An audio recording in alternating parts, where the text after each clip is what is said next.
the conference on the Ukrainian-Russian gas crisis and its aftermath, co-sponsored by the Ukrainian Research Institute and the Data Center for Russian and Eurasian Studies. For those of you who are joining us for the first time, let me just provide a very quick bit of information. It'll be recapitulation for the rest of you who have already heard this.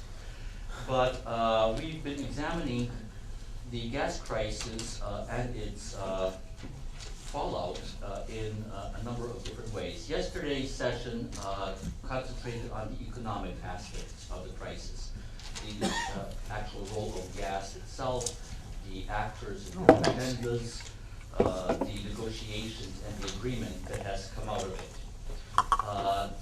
Today, at our earlier session, we looked at the domestic political fallout from the crisis in Ukraine. And that was considerable. Fallout. It was in the context of the split in the Orange Revolution coalition, the constitutional reform which came into effect at the beginning of this year, and the coming elections to Parliament. We will now turn to the international dimensions of the crisis. It has been clear from the earlier presentations that there was a very important international component to this, and it will be examined in a bit more direct way by our speakers now.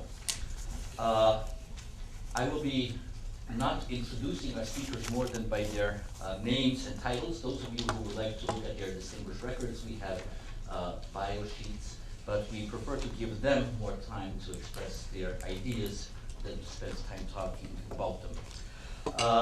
We will first look at Ukrainian-Russian relations in the context of the gas crisis, but beyond simply gas.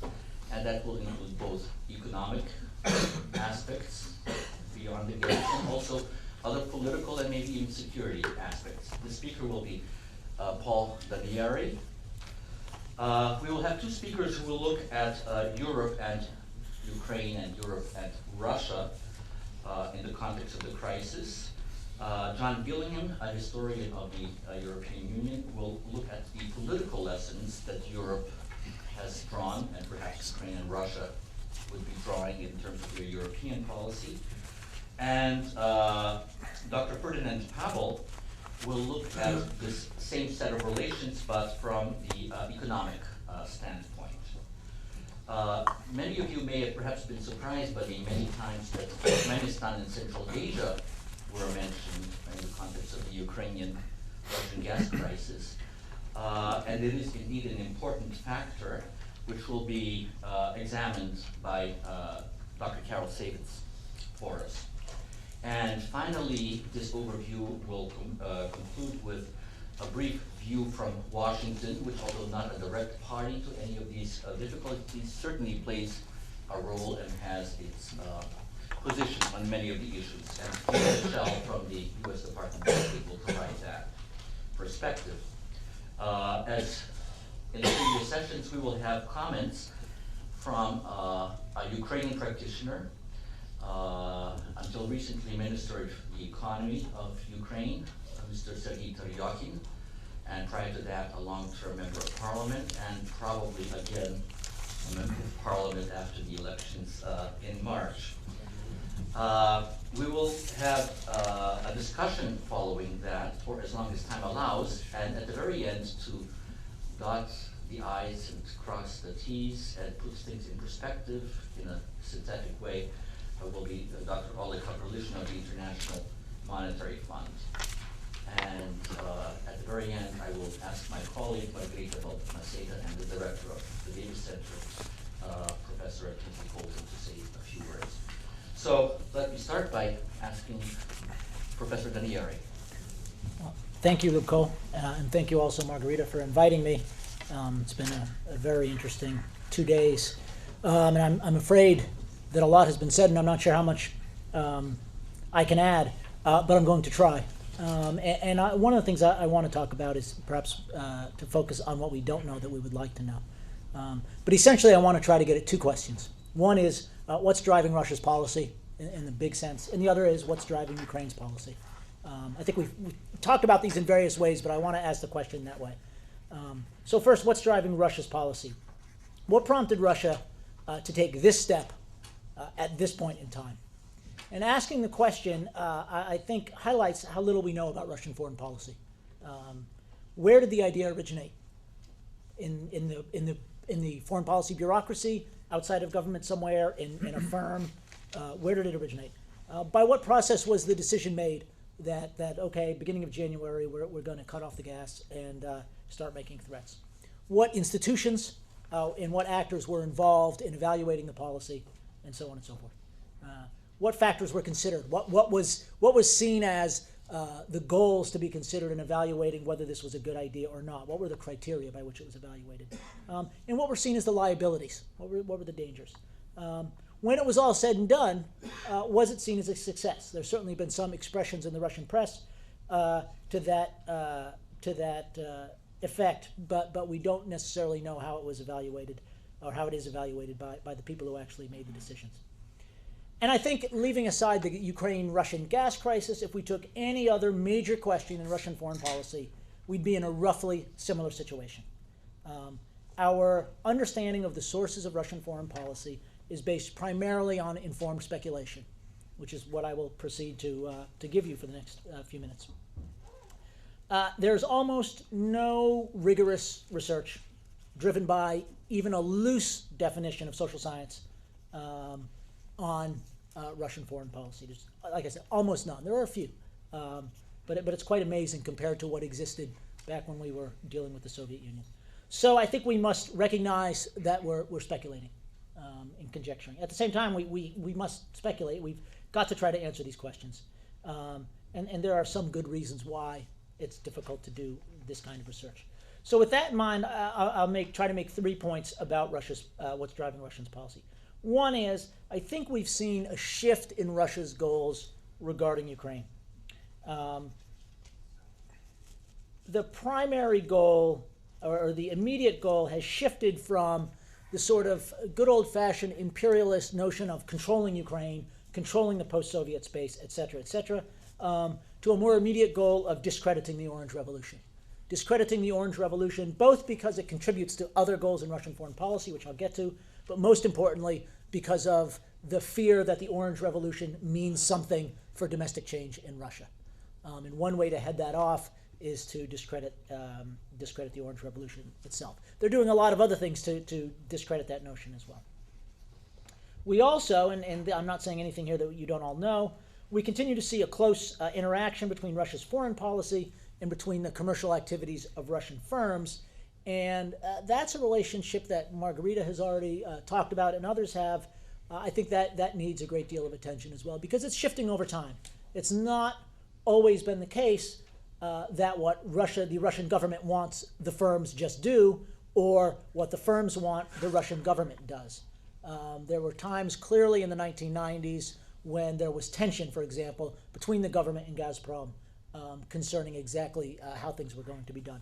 And of course, you see this in governments all over the world. This is not unique to Russia, the question of which interests should be driving policy. It does seem that more recently, with Putin consolidating power and really the increasing strength of the state relative to firms, that state goals and firm goals are being brought more closely together. And so maybe there's not too much tension between them.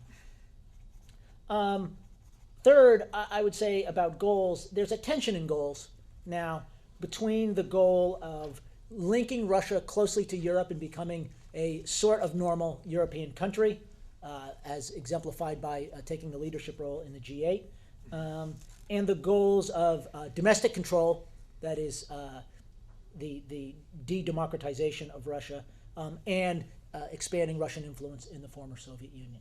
So what we clearly see in the gas crisis, right, is that the efforts to pursue those latter two goals, increased domestic control, increased influence in the region, are really causing some problems for the broader goal of connecting Russia more closely to Europe. And it's going to be interesting to see how those goals are evaluated over time.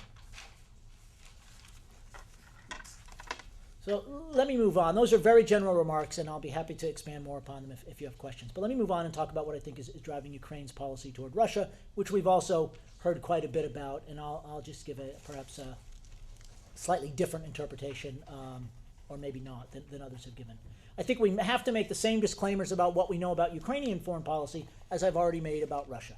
We know a little bit more about Ukraine because there is more transparency in Ukraine than in Russia, primarily because there's political competition in Ukraine, and people tend to say things, to divulge information as part of that competition. But still, we don't know nearly as much as we would like. The central point that I would make, and I don't think it really contradicts anything that anybody said already, but the central point I would emphasize is that Ukraine's policy towards Russia is driven almost entirely by domestic politics in Ukraine. And I think that that's true in three different ways, or three distinct dimensions. One is simply the intense domestic competition for power that Ukraine is experiencing right now. Every actor is asking about this, if we just take the gas crisis, but about any other foreign policy issue, relations with NATO, anything else. What everybody's asking right now is, how is it going to influence my chances for controlling the country? Right now, the focus is on the March parliamentary elections, but I think that this focus will continue even after that. People are very much caught up in the question of who's going to control Ukraine. So Yushchenko, I think, just wants this issue to go away, or maybe to use it to show that the danger from Russia is there and that he's the best person to deal with it. Yanukovych wants to use this event to convince people that only he can get cheap energy from Russia and only he can prevent the real serious economic difficulty that will go along with what I think we all agree probably needs to be done in the long run, which is moving the gas industry in Ukraine towards a market basis, a competitive market basis. Timoshenko actually, I think, has gained a lot from this. This helps her discredit Yushchenko, which she's been doing pretty assiduously for several months, and helps her claim that the real mantle of the Orange Revolution, because now Yushchenko is not only cutting deals with Yanukovych, he's cutting deals with Gazprom as well. The overall result, however, unfortunately for Ukraine, is, I think, going to be a continuation of what we've seen for 15 years, which is the complete absence, I should say, of a strategy or a policy to deal with Russia in general, and energy interdependence, or energy dependence, I should say, in particular. The question was asked in the last panel, who's pro-Russian, who's among the Ukrainian parties, which are pro-Russian, which are pro-Ukrainian. I don't think that's primarily the way I would think about it. I think for all of these parties, Russia is a means, not an end. Okay? It's a means to competing for power within Ukraine, not necessarily the end of that competition for power. So if we take Yanukovych, I don't think he has an end goal in mind. These are the kinds of relations with Russia that I want. What he has is a notion of how relations with Russia can help him triumph in Ukraine. So that's the first dimension. The second dimension that this influence, that this is closely linked to Ukrainian domestic politics, is the intense internal competition for the fruits of corruption. This has already been talked about quite a bit as well.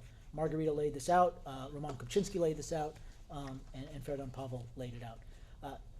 Briefly stated, subsidies, whether they're domestic or foreign in origin, open the door to massive profits for people who are in the right places.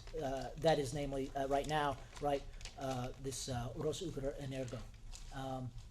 I had an argument with somebody in Toronto last week about the question of whether you're better off having subsidies come from abroad, from other countries, than domestically. And my argument is subsidies from abroad, even though it seems like somebody else is footing the bill, it's still your government and your politics that's getting corrupted by them. And so that doesn't do you much good. And I think, and this is a key point, the Russians understand this very well. Right? So there's competition to be not only the group that runs Ukraine, but to be the group that controls that pipeline of dollars, which is ultimately what it turns out to be. And this, I think, is the most important effect, as I said, of Russian gas policy towards Ukraine. Right? If you look over the past 15 years, go back to Massandra in 1993 when they shut off the gas and threatened and so on and so forth, Russia's use of energy to coerce Ukraine has never been directly successful. Right? None of the concessions made in return have ever actually sort of been fulfilled. They've been withdrawn fairly quickly, and we see this happening already.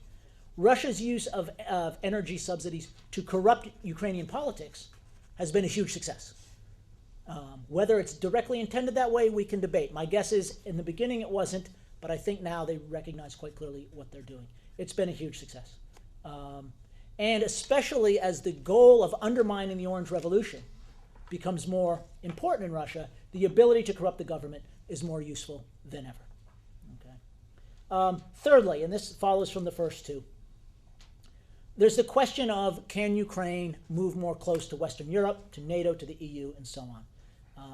Ukraine's ability to resist Russian coercion relies on external allies such as the EU and the US. We've seen that clearly. And again, that's not just true in the case of gas and oil and energy.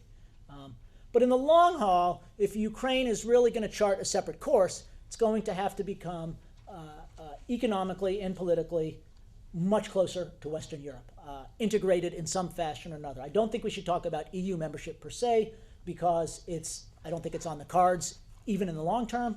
But it's not even necessary, right? That is to say, there are many things short of EU membership that can really help Ukraine immensely. Yet, all of them depend on domestic transformation, on Ukraine becoming a real competitive economy. And what this whole oil and what the whole energy issue and the gas issue in particular does, right, is undermines that. Because again, as long as that economy has these billions of dollars of subsidies going through it, it's going to be corrupted. And so that too then serves the interests of Russia, both in the immediate sense, or not just in the immediate sense of undermining reform, but in the longer term sense of if the goal is imperial, sort of the external control as well as the internal subversion, by keeping Ukraine in a situation that it's not an attractive partner for Europe. In the long run, Russia's winning the game, so to speak. So, to get to wrap up very quickly, and to get back to the question, which we've only talked about a little bit really, which is, was this a success for Russia? I think so far we've mostly heard the view that this wasn't a success for Russia because it ended up making Putin look quite bad. It made them look heavy-handed. It seems to be forcing the hand of the Western Europeans in particular to come to the defense of Ukraine. And I think that that's all true. At the same point, the bigger picture in terms of the energy sphere and economics in general has Russia winning the war regardless of whether it loses or wins this particular battle. There are no signs that Ukraine is inclined to make the kinds of domestic transformations necessary to really become a player that the Western Europeans, the EU, and so on, really want to do business with in the way that Ukraine wants. So much then depends, whether this is going to succeed or not, much still depends on the long-term response of Ukraine.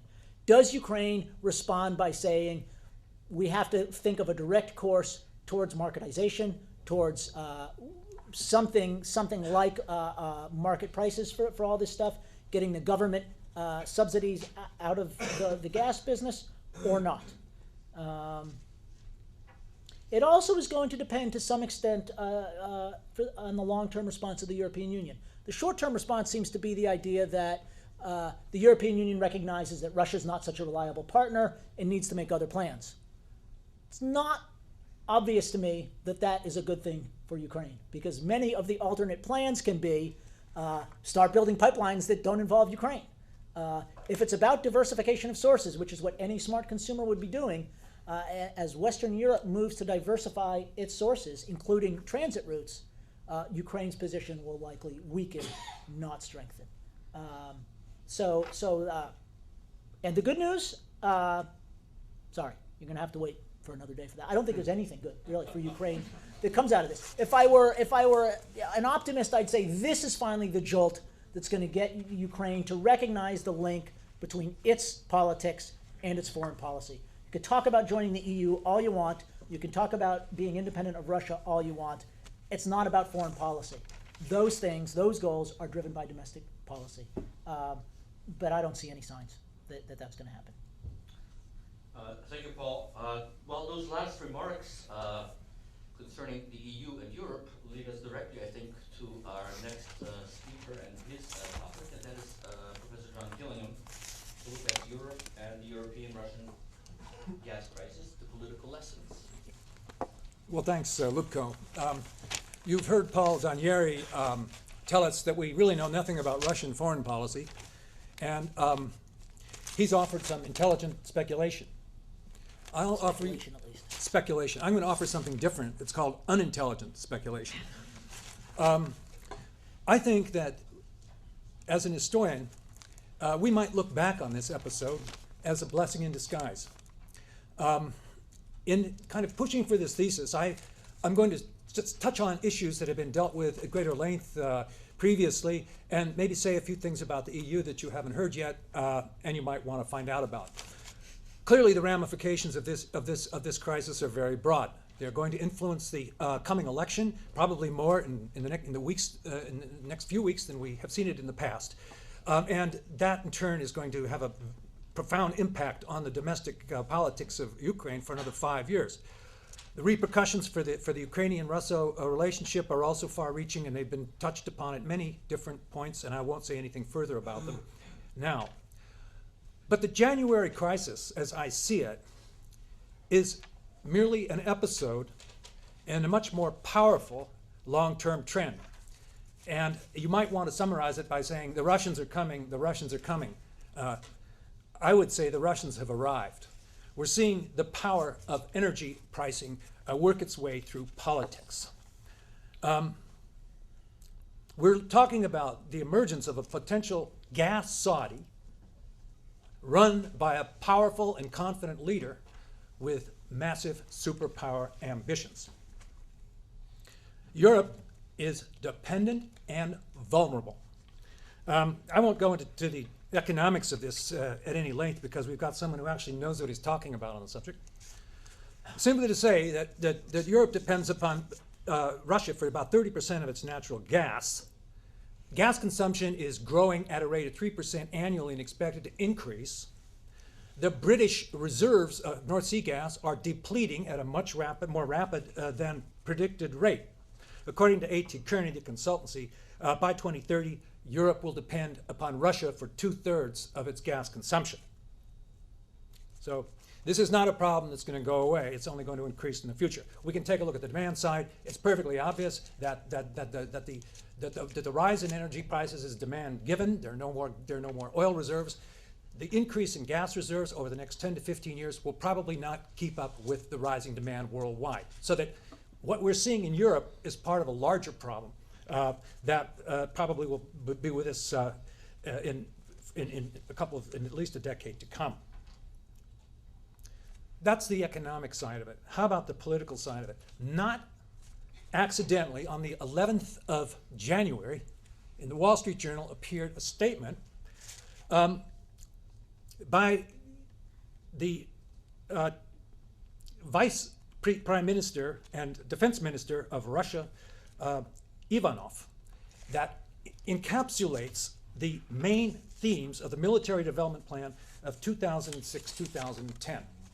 Now, I can only say a few words about this, and I'll try to be faithful to the spirit of his text. What did he say? He said, we're going to build an armed force that gives us the power we need to deal with problems inside our borders, on our borders, and outside of them, particularly in areas that formerly belonged to the Soviet Union. In using this force, we are going to act preemptively. We're going to take the Bush Doctrine and practice it ourselves. We are not going to bear undue risk. We're going to act first and ask questions later.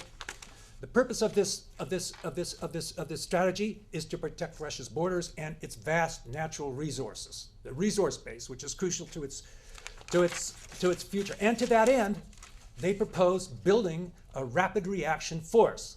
And in describing that force, and I can't go into detail here, they use all of the jargon about the networked battlefield, about instantaneous real-time response. In short, this suggests the kind of force that we used in Afghanistan in the early days of the Iraq War to such great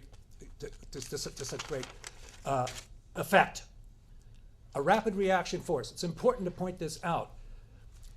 In stating this, he hinted that the real concerns of Russia were in the east and not in the west, with an unprotected and porous border, and a rising superpower in Asia. I won't bother to mention it because you know the one I'm talking about. This may have been to diffuse fears in the West. But let me tell you that he's building a rapid reaction force, not some lumbering, 100-division army that would take weeks to mobilize, but something that can be brought to bear anywhere within the Soviet Union, probably within 48 hours. What I'm suggesting to you is that this leaves Europe disarmed and vulnerable. NATO has decided that Europe is not a major theater, right? China's the big enemy. In the quadrennial plan that came out of the Pentagon last week, they restated it. We're not worried about Russia. So who's going to defend Western Europe? Well, that's a real question. That's something that Europe is going to have to think about very, very hard over the next few weeks and months and years. Okay, let me say a few words about why I think Mr. Putin did what he did, and I can't tell you why he did it when he did. But I see this move as a kind of characteristic expression of I should say of a plan aimed at modernizing the Russian economy and bringing it up to something like quasi-Western standards. We know that energy is the spearhead of Russian modernization. We know that the money that it's going to make from this energy is going to pay the costs of rearmament. At least that's what it's intended to do.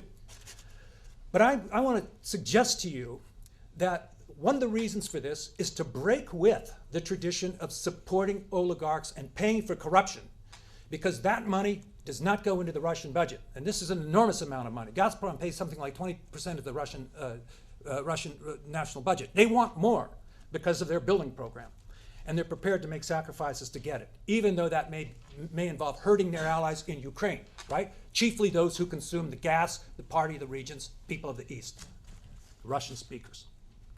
Okay, so this is the way I see the Russian picture. And what about the EU? I'm going to have to shift gears radically here. The EU is the outgrowth of an institution that was created in part to deal with energy problems, namely the coal and steel community, but never did so satisfactorily. I wrote a book on that subject 10 years ago, and I don't think I was wrong in what I said then. Phase 2 of the integration process involved the creation of an inert organization called Euratom, right? It was to be, it was to be like the nervous system, right, of a world of cost-free power. Well, you don't even know about it today because it's been quietly folded into the EU. You hear a lot about energy politics in the European Union, but what exactly do they mean? Well, what are they talking about? There are two issues, both of them peripheral to the concerns that we're discussing today. One of them is to meet the emissions requirement of the Kyoto Protocol, right? This is necessary because if you want, perhaps for scientific reasons, but also to pacify, appease, win the support of a very important constituency in Europe, a transborder constituency called the Greens. Okay? That's one major thrust of EU energy policy. The other one is also involves a major function of the European Union, namely creating the internal market. This is a policy aimed at deregulating the networking industries, above all the utilities, gas, electricity, et cetera, et cetera. So when energy policy is discussed in the EU context, that's usually what it means. And you can go back and do a Google search and on EU and energy policy and discover that in December of last year, that's exactly what they were talking about, the need to deregulate the gas industry. I can assure you that after the 4th of January, they're turning around as fast as they possibly can, right? What's happening? All of a sudden, national champions are back in favor.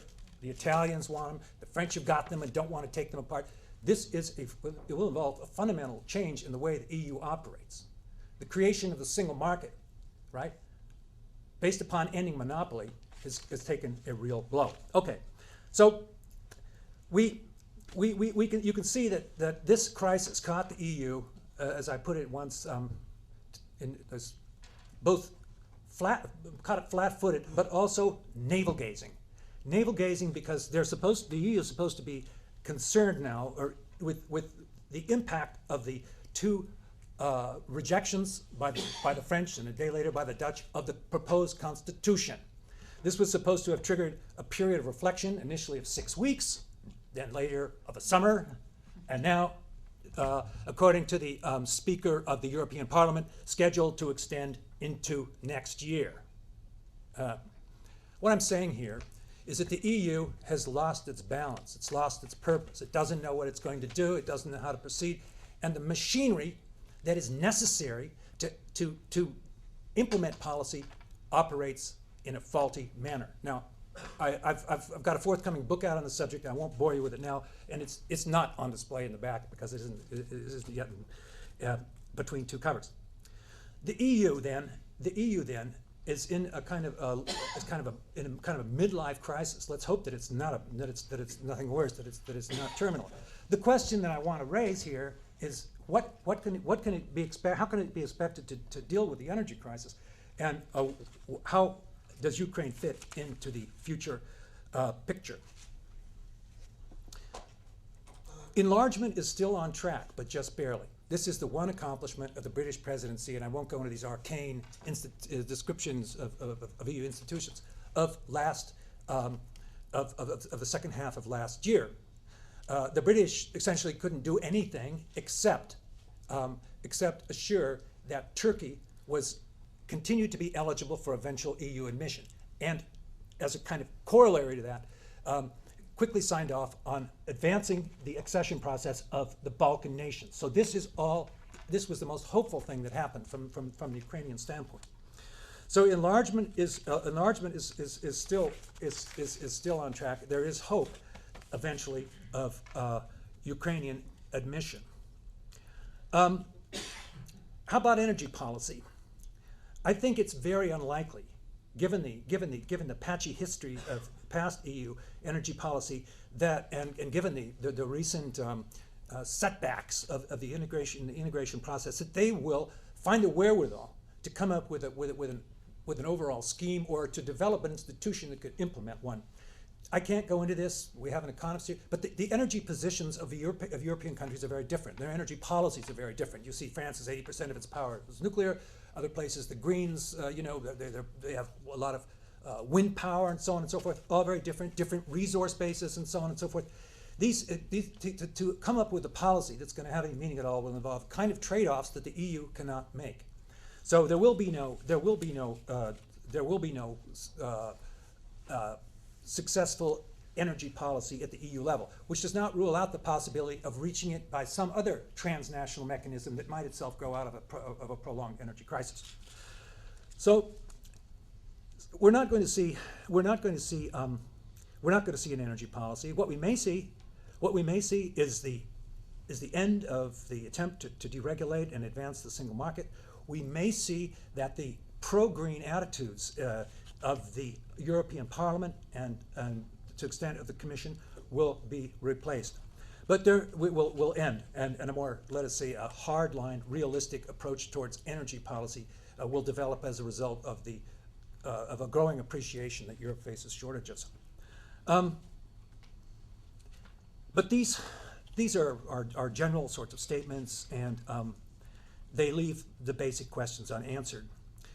Will the obvious importance of Ukraine as a pipeline nation for gas transit prompt a more active or a proactive EU policy? Will it advance the timetable towards eventual accession? Will it involve the EU more deeply in the process of nation building, if only to defend West Europe's energy position? These things I can't answer because I don't know. But beyond the energy question is the question of emergent Russian power. And even more important than the prospect of energy shortages or the leverage that gives the Russians in dealing with the EU across a broad array of issues is the security question. Europe is vulnerable. As vulnerable as it was in the years 1945 to 1949, when there was no military presence on the European continent capable of offering more than token resistance to the Red Army. Europe's going to face some hard choices. Should it accept the increase in Russian power that will accrue to it by dint of its natural resources and control of the pipeline? That's very unlikely. Will a weakened European Union be able to develop a meaningful common security and foreign policy? That is to say, to form itself into tighter military alliance that is capable of defense against a revived Russian armed force. Also very unlikely. It would take years to build such a force up, probably more time than would the Russians do it. So if Europe is to be defended, there is only one remaining alternative, and that is to join more closely with NATO. Encourage NATO to become stronger in Europe, more forceful, a more powerful forum for the resolution of transatlantic issues. Is there a precedent for this? Well, surely there is. NATO was founded for that reason. It was a European idea sold to the American administration and accepted eventually by the American public. For Ukraine, finally, I see the gas crisis as more a blessing than a curse. The initial euphoria that followed the Orange Revolution is over. Pessimism is the rule. Europeans, in their present demoralized form, would like to do nothing better than turn their backs on a place that is corrupt, that is poor, that is the source of problems with the emerging superpower. But they really can't do this because their stakes are too large. Western Europe likes to imagine itself somewhere the center of the world. I mean, I don't know whether you can put the locus of it in Paris or Berlin or halfway between those two places. But Europe has discovered that it is only at the end of the pipeline. And that if it wants to protect its security, it's got to have a strong Ukraine. This doesn't answer any questions, it merely raises them. The biggest questions, as Paul properly emphasized, are domestic Ukrainian ones. Thank you, John. Well, again, this leads us very naturally to a continuation of the Ukrainian and Russian-European relationship. Professor Powell will take over now.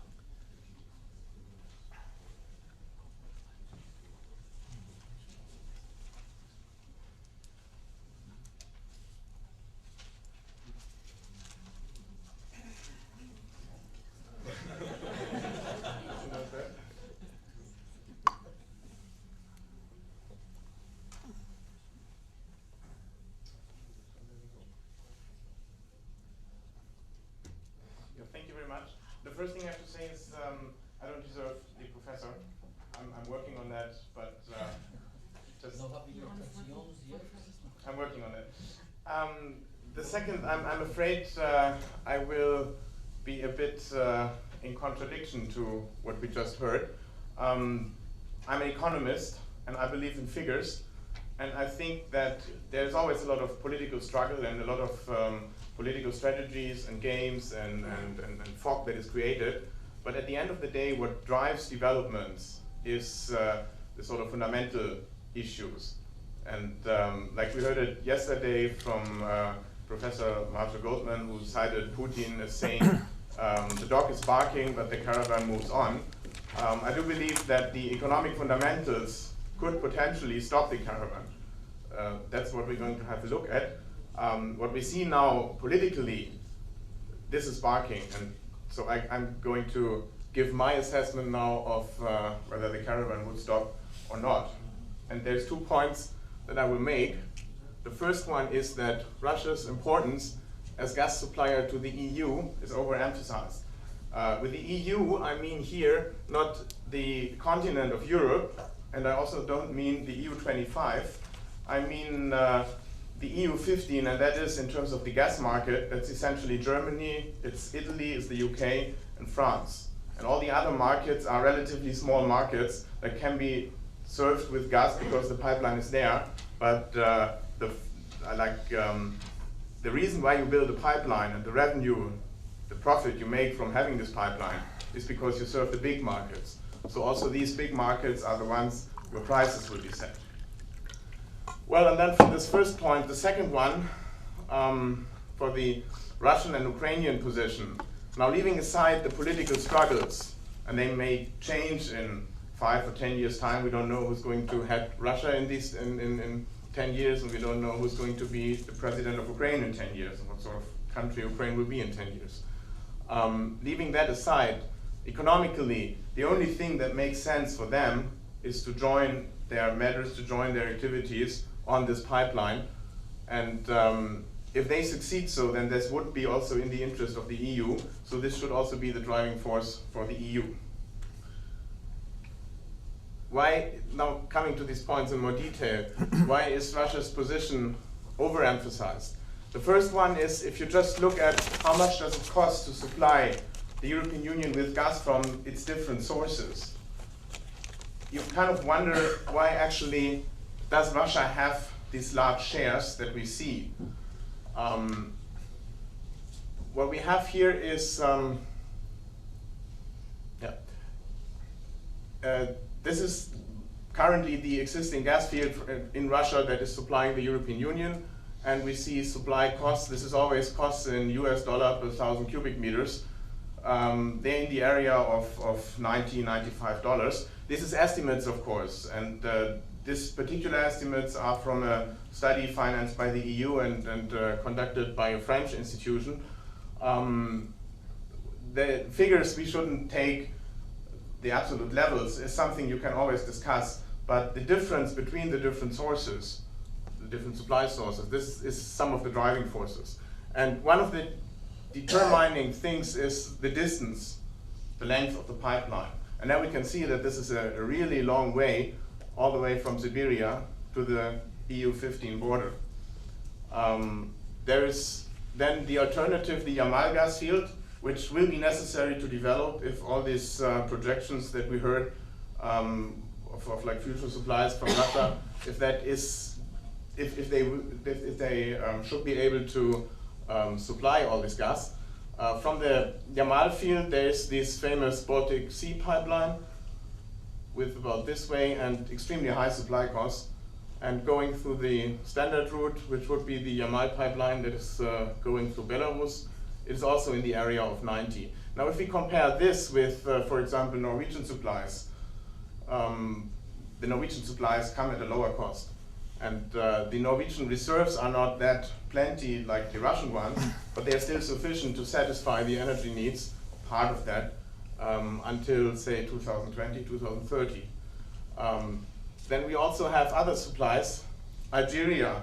Algeria has relatively large proven reserves, and in terms of pipeline capacity that exists to bring the gas to Italy and to Spain, there seems to be a big bottleneck. And talking about political stability is fine, but all this conference is about that Russia is also not a very politically stable and reliable partner. So that I cannot see a qualitative difference between saying we get the gas from Russia because it's like more secure. Then the next factor is somewhat still an uncertain one. This is liquefied natural gas. It used to be extremely expensive because the process of gasification is something that in the past was only possible on small capacities and took a long time and required a lot of installation of infrastructure. There has been tremendous technical progress in that. There's also been technical progress in construction of ships, and with the increasing number of LNG plants, all these costs are likely to go down in the future even more. The estimates for supply costs here are something which is now clearly competitive with the Russian gas supplies. So all that opens up a huge set of additional countries from where gas can be received, and would work against this proposition that the largest share of gas imports will be coming from Russia. Just to demonstrate that there is a lot going on right now, this is construction plans of, and sometimes existing, LNG capacity. What this figure is supposed to show you is that on all its coastlines in the European Union, there is extensive construction going on LNG facilities, LNG terminals, to be able to receive liquefied gas, which then can be produced all the way, say, in Nigeria, or it can be Venezuela, it can be Trinidad. There's a lot of additional countries that could then come in, and this is all contracted investments that are currently at least in the planning stage. And if you compare The capacity currently stands at something a bit less than 70 billion cubic meters. And this is projected to increase by about 100, it's not projected, this is the result from the contracted figures. It will increase by another 100 billion cubic meters. And given that the cost of liquefied gas is not that high, the limiting factor here will be infrastructure, will be this available capacity. So it is not unlikely that there will be additional investments.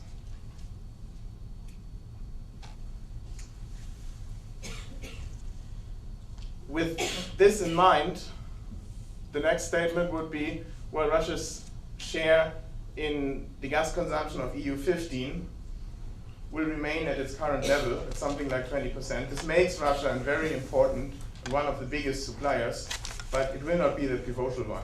It will not be the one that is like the monopoly that is able to really determine prices. And what we will observe in the future is a continuous diversification of supplies. To give you an idea how that could look like, I'll show you the next slide. This is results from a model on which I have been working too. It's like a bigger project going on at DRW in Berlin. This is an economic research think tank in Berlin, and there's a couple other universities involved in that. In 2003, like the starting year, we see the share of Russia, the green one, at a level of 19%, and there will not be a dramatic change on that. What we will see is these ones here. This is Trinidad and Nigeria. This is LNG, and there is a significant increase. It's going up. I think there will be an additional 10%. The UK will remain a significant source, although at a little bit a declining rate. The Netherlands is a significant source for gas in the EU and will remain to be so. And then here we have a lot of other countries. There is the role of Algeria, and there will be Libya, there will be Egypt, and then Iran, Iraq. Some of these countries, there's political question marks, but we're talking here about periods of 20, 25 years, so it's a really long-term projection. And we don't know what's going to happen in this time. If we look back at how did it develop on the oil market, there was always political instability and a difficult environment. And there has always been a very difficult kind of way how big private companies interacted with these state officials and with changing state officials. But it has proven to always work. And this would be my perception that this is going to be also the model how the industry is going to continue in the future on the gas side. Then the next one is if we talk about investment in infrastructure. All these sources that you saw on the map, like Algeria, we have LNG and so on, there is a lot of bottlenecks in infrastructure capacity. The only supplier that does have right now sufficient quantities, and with preparation on the Ukrainian line or some construction on the Ukrainian pipeline, the capacity could be increased to, according to estimates, something like 170 billion cubic meters. This will be pretty much all what Russia needs. With all this in mind, and this is again results from this modeling work in Berlin, there is bottlenecks, like for example North Africa to the EU or Norway to the continent. The interconnector between UK and the continent is always congested. Then we have the LNG terminals. The only thing which really limits the growth here is available capacity. And also within the internal market, it is absolutely right that the whole development on the market, and the whole talk on the market, is about deregulation, is about creating a single market. And it turns out that the issue of linking two different countries within the EU is a very tricky one. And that between several countries, between several key markets like this connection, Belgium, Netherlands, Germany and France, that there is a lot of congestion in the capacities, which explains different developments in different markets. But also after January 4th, for example, 1 week ago, the newly created and upon an order of the European Union, of the EU Commission, created energy regulator in Germany, the Bundesnetzagentur, issued their plan and their perspective how they are going to open up the German market to competition, which would mean allowing third-party access to other traders.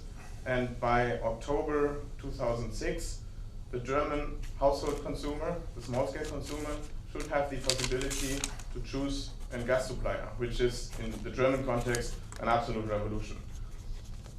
So this is not just a political statement, this is now at the end of a long way that took a lot of political statements and took a lot of serious efforts, that at the end of this way, there will be the first possibilities, the first regulatory frameworks in place so that this can actually happen and that the industry can start to work on that.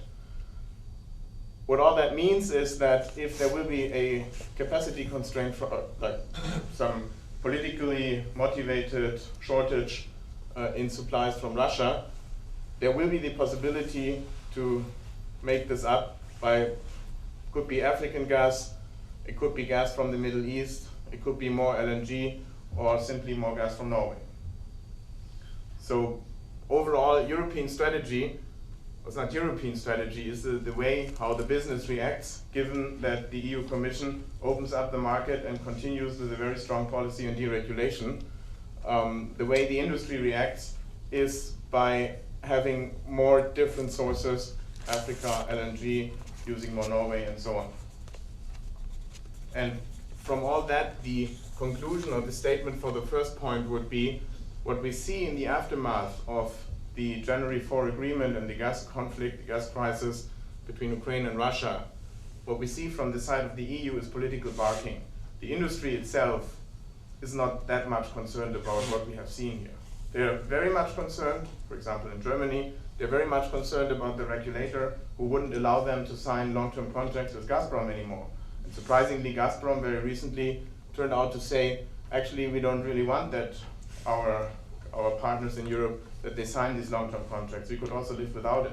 So there would be a lot of changes here, but the gas conflict that we have seen in Ukraine didn't really bother them too much.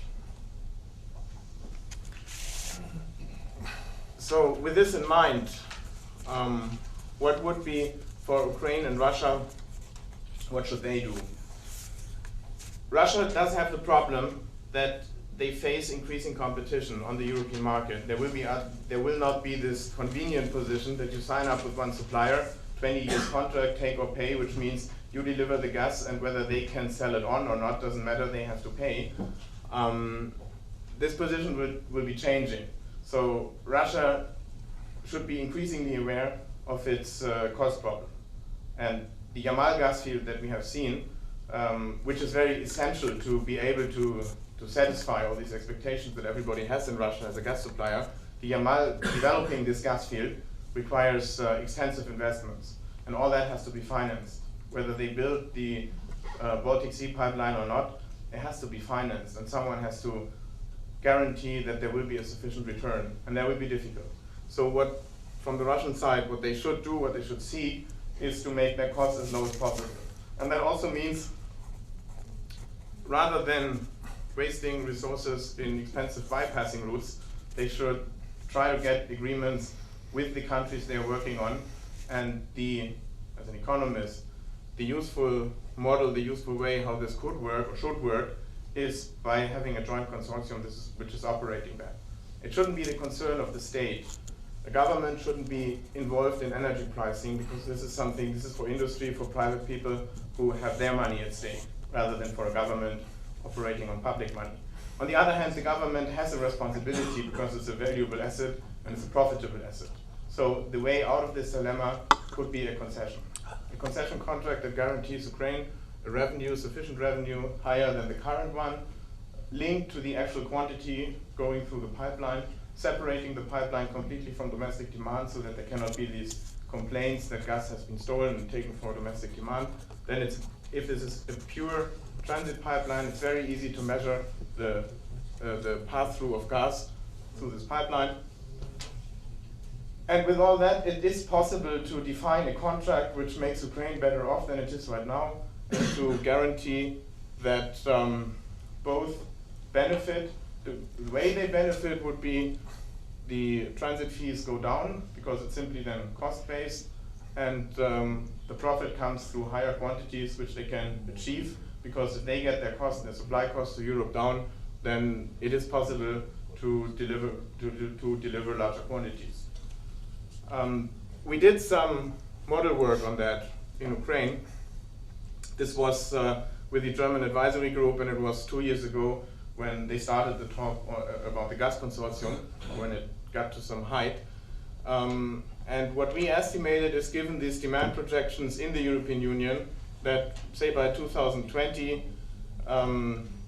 within a joint consortium, there is the possibility for Ukraine, through increased quantities that will transit through its pipeline system, to raise another $500 million on top of the approximately 600-700 or maybe $800 that Ukraine is currently making as a profit from gas transit. Yeah. Thank you for your attention. Thank you. Can you put the map back on? Put the map back on. Thank you.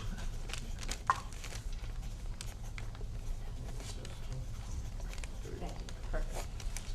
Well, I guess from the west, from the European Going side, all the way we east. move all the way east. Dr. Savitz.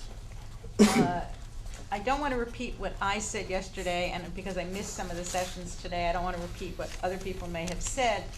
But let me just start out by saying that if we look at the details of the agreement that was signed between Ukraine and Russia, that it's clear that an awful lot of the supplies that are going to be passed through to Ukraine by Rusukrenergo, or whatever the new name of the consortium is, are coming from Central Asia, and that's exactly how the price was lowered from the $2.30 per 1,000 cubic meters that Gazprom had wanted to charge Ukraine, because it's going to be blended with particularly Turkmen gas, which brings it down to $95 per 1,000 cubic meters. Now the deal actually includes 41 billion cubic meters from Turkmenistan and up to 15 billion cubic meters combined from Kazakhstan and Uzbekistan, and in actuality only 17 billion cubic meters are actually coming from Gazprom itself, so that you get the sense of what of how important Central Asian natural gas is to the deal. Another thing to note is that Ukraine consumes approximately 80 billion cubic meters annually and produces between 18 to 20 of its own. Thus, it needs to purchase from Rusukrenergo only 60, which leaves them with between 10 and 15 that they can then sell on the European markets or elsewhere at a much higher rate. So this is, all the conversation that we've had about how shady the dealings are, and we heard the conversation yesterday about all the shell companies and everything else. This deal, as it's now constructed, allows the principals in Rusukrenergo to make a lot of money in addition to what they actually make from the sale to Ukraine.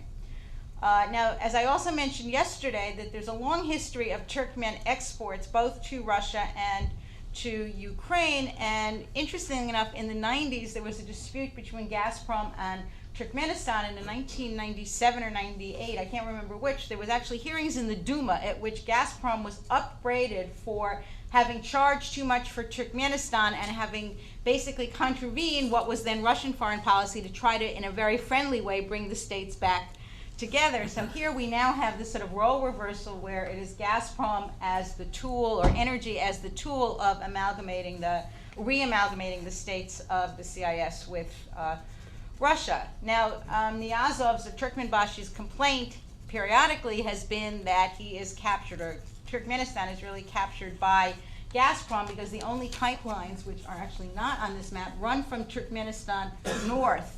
So that if Turkmenistan, however much gas we may say that it has, the only pipelines run north through Russia. When Turkmenistan shut off the natural gas in early 2005, it forced a price increase through to Ukraine at the time, up to $58 per 1,000 cubic meters, which was an increase of $14. And there was another deal between Russia, or Gazprom, and Turkmenistan, also to increase the amount of gas that Gazprom was going to purchase from Turkmenistan. Now, as the crisis was unfolding in December, Ukraine contracted to buy Turkmen gas in 2006 at $50 per 1,000 cubic meters. And several weeks later, still in December, Gazprom agreed to a price of $65 per billion cubic meters. So you get the sense that there's in competition, or that maybe even if we wanted to be really cynical about it, Turkmenbashi is trying to set up a competition for price between Ukraine and Russia, and at the moment, Russia is winning that battle. Another thing that we should consider is that there's been a lot of speculation in the Russian press, particularly, and among industry sources and everything, that Gazprom's production is not going to increase over the next couple of years. As it was just said, they need a lot of investment to bring more Russian gas online, and since they're predicting flat projections over the next several years, that Gazprom may actually need some of the Central Asian gas to supply Russia. And indeed, we saw that with the cold snap, just post the crisis with the cold snap, when again there was a reduction in pressure to the Europeans, because Gazprom needed more gas to keep Moscow and other cities warm and electrified. The biggest mystery really surrounds how much Turkmenistan has. According to all the industry analysts, Turkmenistan in 2004 produced 58 billion cubic meters, of which it exported 42. And in 2005, Turkmenistan produced 63 billion cubic meters, and it exported only 45.2 billion cubic meters. Now, as we go forward, we have to look at what Turkmenistan has contracted for in 2006 and beyond. For 2005 alone, just to go back for a sec, Turkmenistan agreed to sell gas to Iran, think about this, through a pipeline. There's a small pipeline that runs from Turkmenistan to Iran, but for 2006, Iran wants to buy 8 billion cubic meters. Now, Iran is building a pipeline to Armenia, and the speculation is that they want the Turkmen gas to fill that pipeline. That pipeline may even be extended to Georgia, and we know that Georgia's been in negotiations with Iran after the business with the sabotage to the gas pipeline to Georgia, and then the problems with the electricity. In addition to that, Niyazov has been in consultations with the Chinese, and there are discussions now, he's about to go to China later this winter, early spring, to export 30 billion cubic meters to China. So when you start adding all these numbers up, they have contracted to sell 78 billion cubic meters.